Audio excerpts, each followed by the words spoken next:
Hello everyone, welcome to the MCQ series of daily current affairs analysis. अगर आपने आज की 5:30 बजे वाली वीडियो नहीं देखी है तो आई वुड से कि आप पहले वो वीडियो देख कर आओ, तो ये सारे क्वेश्चंस आसानी से लग जाएंगे। ओके, देखो पहले क्वेश्चन को करते हैं। With reference to BFSI sector in India consider the following components. ठीक है, हमने सुबह देखा BFSI सेक्टर क्या है, बैंकिंग, financial services,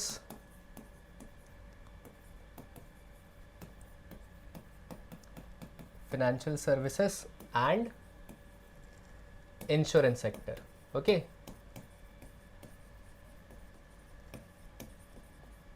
ठीक है, तो ये सारे BFSI सेक्टर है। अब देखो इसमें से कौन कौन सी चीज़ें BFSI सेक्टर के अंडर आती हैं। ठीक है, mutual funds, fintech companies, oil marketing companies, NBFCs। ठीक है, देखो म्यूचुअल फंड्स आती है, फिनटेक कंपनीज भी आती है, ऑयल मार्केटिंग कंपनीज कैसे आएंगी। ठीक है, ये फिनेंशियल सर्विसेज कैसे प्रोवाइड कर रही हैं। ठीक है, ये नहीं आएंगी। और NBFCs। ठीक है, which of the above are a part of BFSI sector. तो 3 हटा दो इसमें से, ये हट गया। ओके, ये भी हट गया, ये भी हट गया, तो 1, 2 एंड 4। ठीक है, correct answer here is 1, 2 and 4। ठीक है, करेक्ट आंसर 1, 2 एंड 4। ठीक है, BFSI sector stands for banking, financial services and insurance. It includes broad range of financial services such as mutual funds, fintech companies, oil marketing companies नहीं होगा, these belong to the energy or petroleum sector, not BFSI. ठीक है, non banking financial companies, NBFCs provide financial services like loans, investments and are core part of the BFSI sector. ठीक है, देखो everything is fine, video सही से चल रही है या। अब देखो दूसरे क्वेश्चन को देखो। ठीक है, consider the following statements regarding the growth of the BFSI sector in India. ठीक है, the BFSI sectors market value increased nearly 50 times from 2005 to 2025। हमने देखा कि 2005 में इसकी मार्केट वैल्यू थी 8.1 लाख करोड़। ठीक है, और 2025 में ये बढ़ के हो गया है 91 लाख करोड़। ठीक है, तो ये स्टेटमेंट बिल्कुल सही है। Traditional banks remain the only major players in the sector. ठीक है, ट्रेडिशनल बैंक्स तो अब रहे ही नहीं है ना मेजर प्लेयर्स, यही तो इशू है। ट्रेडिशनल बैंक्स नहीं रहे हैं। ठीक है, मेजर प्लेयर्स अब कौन हो चुके हैं, NBFCs और फिनटेक कंपनीज जैसे फ़ोन पे, पेटीएम, ये सारे।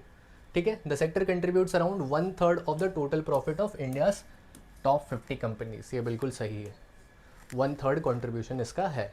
Correct answer here is B, 1 and 3। ठीक है, करेक्ट आंसर बी, 1 एंड 3। ठीक है, statement 1, the BFSI sector market value increase nearly 50 times from 2005 to 2025, from 1.8 lakh crore in 2005, sorry 8.1 नहीं था, this was 1.8 lakh. Okay, to 91 lakh crore in 2025, 50x increase. ठीक है, traditional banks remain only the major players in the sector, ये तो गलत statement हो गया।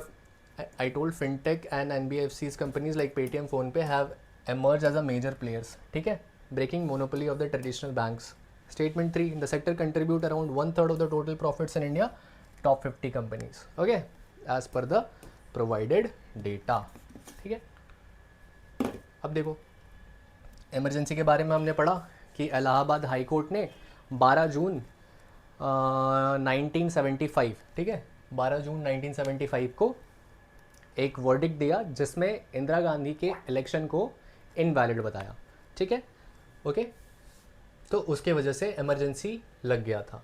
ठीक है, इंदिरा गांधी जी ने इमरजेंसी लगा दिया था। इमरजेंसी कौन लगाता है, इमरजेंसी लगाया जाता है प्रेसिडेंट के द्वारा। ठीक है, और प्रेसिडेंट किसके रिकमेंडेशन में लगाता है, कैबिनेट के रिकमेंडेशन में लगाता है। ठीक है, अब जब ये नेशनल इमरजेंसी लग जाता है तो विद इन 1 मंथ, ठीक है, with in 1 month both the houses of the parliament, मतलब कि लोकसभा एंड राज्यसभा, ठीक है, लोकसभा एंड राज्यसभा दोनों को अप्रूवल देना पड़ता है, ठीक है, इसे रैटिफाई करना पड़ता है ताकि इमरजेंसी कंटिन्यू रहे, ठीक है।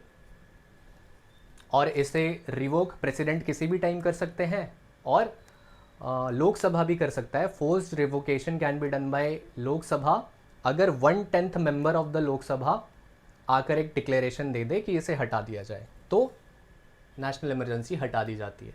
अब क्वेश्चन देखो, the Indira Nehru Gandhi versus Rajnarayan case of 1975 is significant in Indian constitution history because it upheld president's power to impose president rules in the states, ठीक है। It led to the first constitutional amendment regarding the property rights.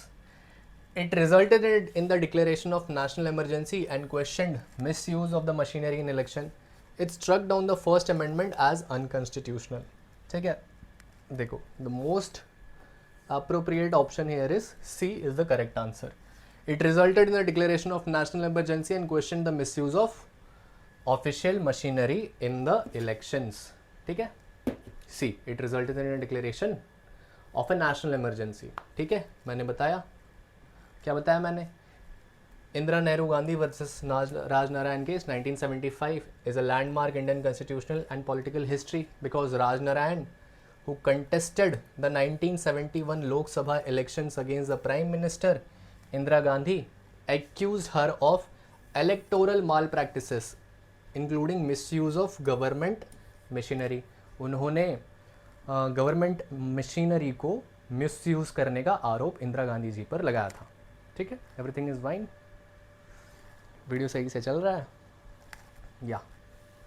अब देखो, Allahabad high court found her guilty of violating the representation of the people's act and declared her elections invalid, ठीक है। Allahabad high court ने उन्हें guilty पाया था। The verdict triggered political crisis leading to the declaration of national emergency on 25th June 1975 during which civil liberties were curtailed, ठीक है। देखो, ये लास्ट क्वेश्चन है, okay. Consider the following statements regarding the 1975 national emergency, ठीक है। It was declared due to external aggression, it resulted in suspension of civil liberties and press censorship, it was declared after Indira Gandhi's election was declared invalid by the Allahabad high court. Correct option here is 2 and 3, okay, B, ठीक है। So national emergency कब लगाई गई थी? National emergency 25 जून 1975। क्यों लगाया गया था? क्योंकि इलाहाबाद हाई कोर्ट ने इंदिरा गांधी जी को गिल्टी करार दिया था in the case of Indira Nehru Gandhi versus Rajnarayan case, okay. So this was the today's MCQ। Thank you very much for watching. ऐसे ही कल भी वीडियो आएगी सुबह करंट अफेयर्स एनालिसिस की, उसके बाद फिर करंट अफेयर्स एनालिसिस की MCQ की वीडियोज़ आएगी। So keep learning, keep watching, keep sharing. Thank you very much for watching.